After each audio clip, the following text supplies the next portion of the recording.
নমস্কার, যুক্তি তর্ক সঙ্গে অর্কয় আপনাদের স্বাগত। আপনাদের সঙ্গে আমি অর্কপ্রভ সরকার।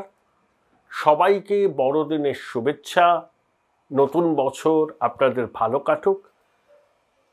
25শে ডিসেম্বর ভারতবর্ষের যশস্বী প্রধানমন্ত্রী প্রয়াত অটল বিহারী বাজপেয়ীর জন্মদিন বটে। তাই শুধু বড়দিন নয়, অটলজির জন্মদিনকেও আমাদের স্মরণ করা উচিত। বামেদের ইনসাফ যাত্রা শেষ হলো। আমার দর্শক বন্ধুদের কয়েকজন অনুরোধ করেছিলেন, আপনি কি ইনসাফ যাত্রার ভিড়টা দেখতে পান না, নাকি ইচ্ছা করে দেখেন না? অনেকে অনুরোধ করেছিলেন যে ইনসাফ যাত্রা নিয়ে একটা প্রতিবেদন করতে। তাই আমি চেষ্টা করছি যে আমার মতো করে এই ইনসাফ যাত্রার অভিঘাত বঙ্গ রাজনীতিতে কি হতে পারে সেটা সম্পর্কে দু এক কথা বলতে। দেখুন, স্বাধীনতার পর পশ্চিমবঙ্গ বিধানসভায় বামপন্থী বিধায়ক নেই, এ ঘটনা কখনো ঘটেনি। 2021 সালে হয়েছিল। রাজনীতির পক্ষে এটাকে আমি শুভ লক্ষণ বলে মানতে রাজি নই। আমি মতাদর্শগতে বামপন্থার বিরোধী, তার মানে পশ্চিমবঙ্গের রাজনীতিতে বামপন্থীদের ভূমিকাকেও অস্বীকার করার বান্দা আমি নই। এবং বহু প্রবাদ প্রতিম বাম নেতাদের সঙ্গে পারিবারিক সূত্রে আমার যোগাযোগ ছিল, এবং এখনো বাম নেতাদের অনেকের সঙ্গে ব্যক্তিগত স্তরে মধুর সম্পর্ক আমার আছে। তারা অনেকেই জানেন যে মতাদর্শগতভাবে তাদের অবস্থান থেকে আমার অবস্থান 180 ডিগ্রি বিপ্রতীপে, কিন্তু তা সত্ত্বেও ব্যক্তিগত সম্পর্ক কখনোই নষ্ট হয়নি, আশা করি ভবিষ্যতেও নষ্ট হবে না। এই গৌরচন্দ্রিকা করার কারণটা কি? সেটা হচ্ছে ডিওয়াইএফআই এর 44তম প্রতিষ্ঠা বার্ষিকীতে 3রা নভেম্বর কুচবিহার থেকে এই ইনসাফ যাত্রা শুরু হয়েছিল। 50 দিন পেরিয়ে যাদবপুরে তার সমাপ্তি হলো। 2200 কিলোমিটার পথ চললেন মীনাক্ষী মুখোপাধ্যায়রা। সব জেলাতেই তারা ঘুরেছেন, বিভিন্নভাবে ঘুরেছেন, মানুষের সঙ্গে জনসংযোগ করেছেন। তারা আশাবাদী যে তারা ঘুরে দাঁড়াচ্ছেন। 2021 সালের বিধানসভা নির্বাচনের আগেও বামপন্থীরা একটা ব্রিগেড করেছেন, কয়েক লক্ষ মানুষ এসেছিলেন, কিন্তু ভোটে তার কোনো রিফ্লেকশন আমি দেখতে পাইনি। বামপন্থীরা যে দাবিগুলো করছেন সেই দাবিগুলো কি অযৌক্তিক? একজন সহনাগরিক হিসেবে বলতে পারি না, দাবিগুলো একদম অযৌক্তিক নয়। সবার জন্য শিক্ষা, শিক্ষান্তে হাতে কাজ, এই দাবিগুলো অযৌক্তিক হবে কেন? এটাই তো মানুষের চাহিদা হওয়া উচিত। বেকার যুবকরা কাজ পাবেন লেখাপড়া শেষে, এটাই তো আমরা চাই, এবং সবাই একটা শিক্ষার সুযোগ পাবেন, এটাও আমরা চাই। কিন্তু এই স্লোগানটা বামপন্থীরা কিন্তু এবারই প্রথম দিচ্ছেন তা নয়। এই স্লোগানটা তারা দীর্ঘদিন ধরেই দিচ্ছেন, এবং ভবিষ্যতে 100 বছর পরেও যদি বামপন্থা এই পৃথিবীতে থাকে, তখন দেখবেন এই স্লোগানটাই তারা দেবেন, এবং একই সঙ্গে তারা বলবেন এই পশ্চিমবঙ্গের মাটিতে আগামী 100 বছর পরেও কেন্দ্রের বঞ্চনা ইত্যাদি ইত্যাদি। তাহলে এই ভাঙা রেকর্ড আর কতদিন বাঁচাবেন? অভাব, অভিযোগ, কেন্দ্রের বঞ্চনা শুনে শুনে শুনে 3টে প্রজন্ম শুনেছে। ধরুন, যে ছেলেটা 77 সালে বয়স ছিল 7-8, যখন আপনারা ক্ষমতা থেকে গেলেন তখন সে মধ্যবয়সী মানুষ একজন। তার শিক্ষা, তার কর্মজীবনের একটা বড় অংশ কেটেছে আপনাদের জমানায়। যারা ওই স্লোগানগুলো শুনেছেন না, তারা নতুন করে আপনাদের দিকে আর সমর্থনের হাত বাড়িয়ে দেবেন না, কারণ নতুন কিছু তো বলছেন না আপনারা। সেই চর্বিত চর্পণ, নতুন তো স্বপ্ন দেখাচ্ছেন না, কোনো তো রোড ম্যাপ দেখাচ্ছেন না। সামনে লোকসভা নির্বাচন, কেন্দ্রের সরকার গঠনের জন্য। আপনারা কোনোদিন সরকারে যাবেন না এবং বলবেন যে সরকারকে আমরা নিয়ন্ত্রণ করতে পারবো না, সেই সরকারে গিয়ে লাভ কি? তাহলে আপনাদের ভোটটা কেন দেবে? আপনাদের ভোট দেওয়া তো ভোটটাকে নষ্ট করা। আপনারা সরকারে যাবেন না, সরকারের বাইরে থেকে চিৎকার করবেন। পশ্চিমবঙ্গের মানুষ তো কমরেড এগুলোকে আর খুব একটা আমল দেবে না। ও শুনবে, এখান দিয়ে শুনবে, ওখান দিয়ে বের করবে।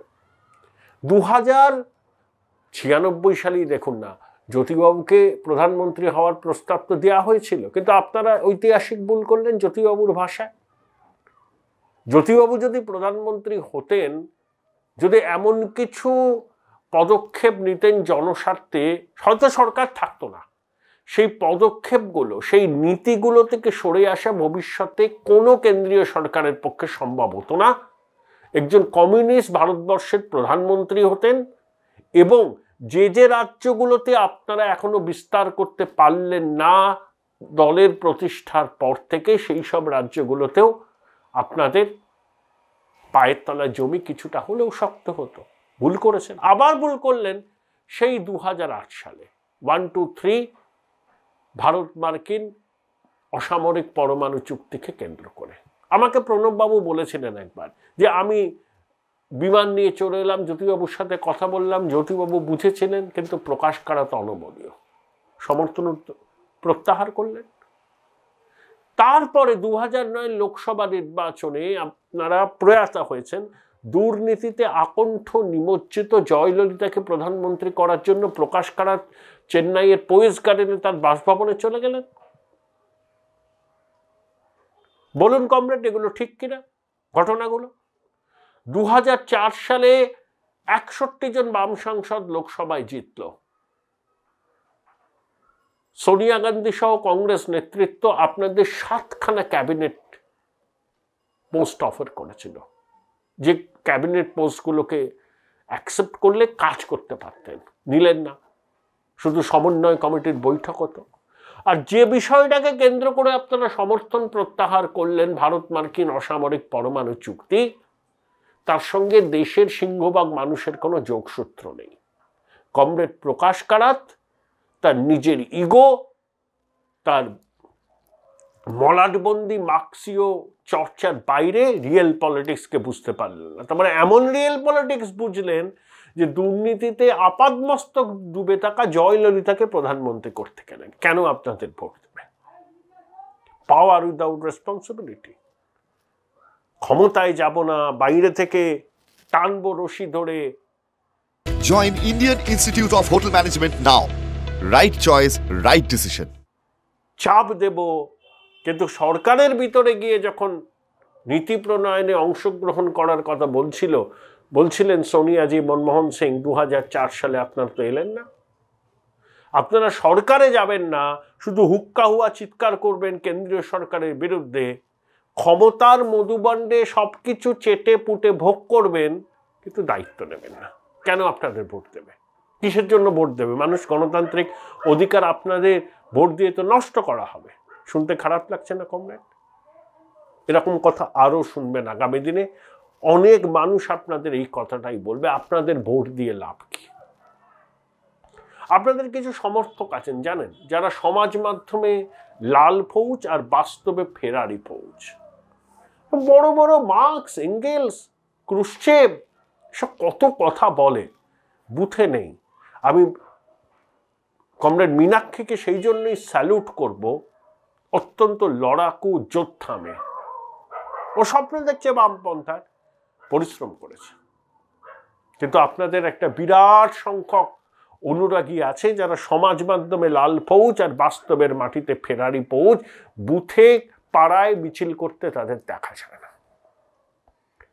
লোকসভায় আপনারা যা, এই বিধানসভায় আপনারা যা ভোট পেয়েছিলেন, তা আপনাদের সদস্য সংখ্যার থেকে বোধহয় সেগুলো কম। ছবিটার কি পরিবর্তন হবে? কোভিডের সময় আপনাদের ক্যান্টিন, আপনাদের ওই একটা খুব রেড ভলেন্টিয়ার্স মানুষের প্রশংসা কুড়িয়েছে, কিন্তু এতে ভোট হয় না। তৃণমূল বিরোধী জনতা আপনাদের আস্থা রাখতে পারছে না। তার কারণ হচ্ছে আপনারা 34 বছর রাজত্ব করেছেন, ইন্ডি জোটের বৈঠকে মমতার সাথে বসে আছেন, আপনাদের এই সমদূরত্ব, বিজেপি বিভাজন করছে, তৃণমূল দুর্নীতি করছে।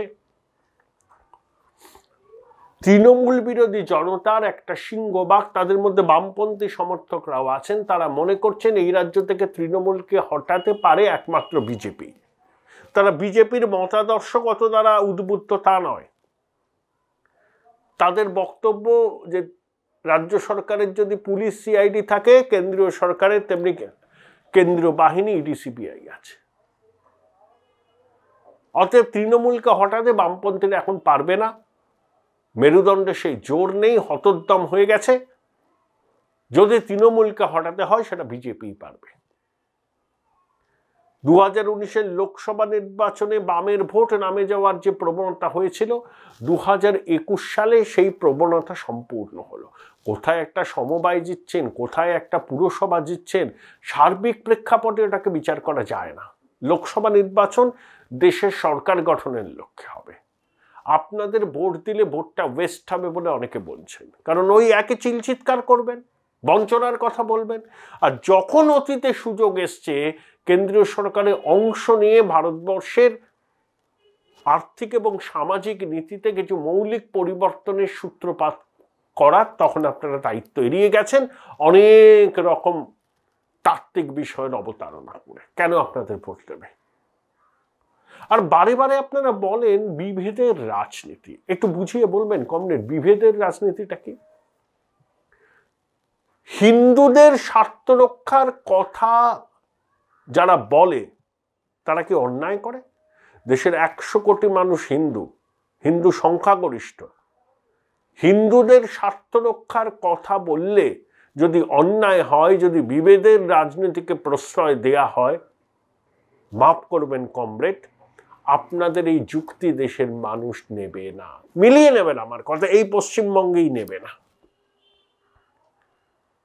আপনারা তৃণমূলের দুর্নীতির বিরুদ্ধে সওয়াল করবেন, ইন্ডি জোটের বৈঠকে মমতা বন্দ্যোপাধ্যায়ের পাশে বসবেন, অভিষেক বন্দ্যোপাধ্যায় থাকবেন, আর দুর্নীতির শিরোমণি লালু প্রসাদ যাদব, আপনাদের অত্যন্ত প্রিয় পশুখাদ্য চোর লালু, খনি কেলেঙ্কারির অভিযুক্ত হিমন্ত সোরেন, আবগারি দুর্নীতিতে অভিযুক্ত অরবিন্দ কেজরিওয়াল, তাদের সঙ্গে বসে আপনি খুব স্বচ্ছন্দ বোধ করেন না? মানে দুর্নীতি দেশের কাছে কোনো ইস্যু নয়, শুধুমাত্র হিন্দুদের স্বার্থ রক্ষার কথা যারা বলে তারাই আপনাদের কাছে বিভেদের রাজনীতিতে উৎসাহ দিচ্ছে। চমৎকার।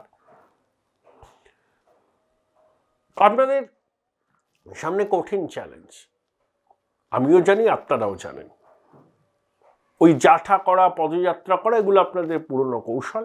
এখন অবশ্য আপনারা সমাজ মাধ্যমে অ্যাক্টিভ হয়েছেন, অনেক ঝকঝকে ছেলে মেয়ে আসছে আপনাদের দলে, যৌবনে বামপন্থের আদর্শে বহু ছেলে মেয়ে দীক্ষিত হয়, কিন্তু একটা বয়সে পৌঁছে বামপন্থাকে আঁকড়ে ধরে থাকার অর্থ হচ্ছে বাস্তব পরিস্থিতি থেকে মুখ ঘুরিয়ে নেওয়া। এটা আমার ব্যক্তিগত মত, আপনারা আমায় গালাগাল করতে পারেন, তাতে eye care A fig for that. এটা আমার ব্যাখ্যা। বিপ্লব স্পন্দিত বুকে আমি লেনিন, এটা একটা বয়স অবধি মানায়। আর তারপরে যখন জীবন যুদ্ধে চলতে চলতে মানুষ আস্তে আস্তে অভিজ্ঞতায় ঋদ্ধ হয়, সমৃদ্ধ হয়, তখন এগুলো নিছকই যৌবনের রোম্যান্টিসিজম হিসাবেই থেকে যায়। আপনাদের উদ্যোগ ভালো, রাহুল গান্ধীও ভারত জোড়ো যাত্রা করেছেন, আপনারাও করলেন কুচবিহার থেকে, জনসংযোগ হলো, মানুষ আপনাদের দেখলো, আপনারা বেরিয়েছেন পথে। কিন্তু পথে বীর, মিছিলে বীর, সমাবেশে আপনাদের নেতাদের বক্তব্য শুনতে মানুষের ঢল, এর কোনোটাই ভোট পাওয়ার মাপকাঠি নয়। মানুষ যখন গণতান্ত্রিক অধিকার প্রয়োগ করে তখন অনেক কিছু মাথায় রেখে প্রয়োগ করে। হতে পারেন তিনি বামপন্থী সমর্থক,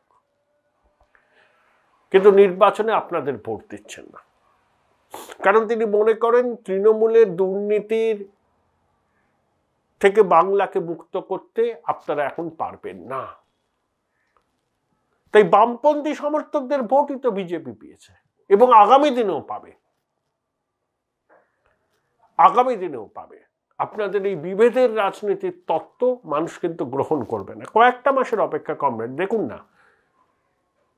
খুব খারাপ লাগবে এটা বলতে যে এই মুহূর্তে পশ্চিমবঙ্গে 42টা লোকসভা আসনের মধ্যে একটা আসনেও আপনারা জেতার জায়গায় নেই, জেতার জায়গায় নেই। এটা হচ্ছে বাস্তব। হ্যাঁ, ইনসাফ যাত্রা শুরু হয়েছে আস্তে আস্তে। নিশ্চয়ই আগামী দিনে যদি কোনো পরিস্থিতির বদল হয়, কিছুটা প্রাসঙ্গিকতা আপনারা ফিরে পাবেন। কিন্তু পশ্চিমবঙ্গে এই মুহূর্তে বামেদের খুব একটা প্রাসঙ্গিকতা থাকবে না, অন্তত ইলেকটোরাল পলিটিক্সে। বাম মনোভাবাপন্ন মানুষ প্রচুর থাকবেন,